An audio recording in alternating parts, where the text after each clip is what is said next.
Hi, Jaivan அப்பல்ஸ்லேருந்து பேசுகிறோம். இங்கே கோயம்புத்தூரில் லொக்கேட் ஆகிருக்கு. நம்ம கடை 2012 இருக்கோம். நம்ம பில்லிங் சாஃப்ட்வேர் வந்து ஆப்டெக் சாஃப்ட்வேர் யூஸ் பண்ணிகிட்ருக்கோம் லாஸ்ட் 5 இயர்ஸாக.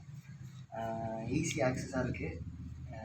சீக்கிரமாகவே லேர்ன் பண்ணிடலாம். யார் சின்ன சேல்ஸ்மேன்ஸ் கூட ஈஸியாகவே பில் பண்ணிக்கலாம். ஈஸியாக என்னென்ன ஆப்ஷன்ஸ் இருக்கும், ரிப்போர்ட்டு ஜென்ரேட் பண்ணுறதுன்னு எல்லாமே ஈஸியாக ஆக்சஸாகவும் ஈஸியாகவும் இருக்கும். சீக்கிரம் லேர்ன் பண்ணி அதை யூஸ் பண்ணுற மாதிரி தான் இருக்கும்.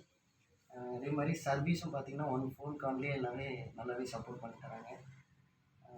ரிப்போர்ட் எடுக்கிறதுலேருந்து எல்லாமே ஸ்டாக் ரிப்போர்ட் எல்லாமே பில் ஜென்ரேட் பண்ணுறதுலேருந்து எல்லாமே ஈஸியாகவே இருக்கும். தேங்க்ஸ்.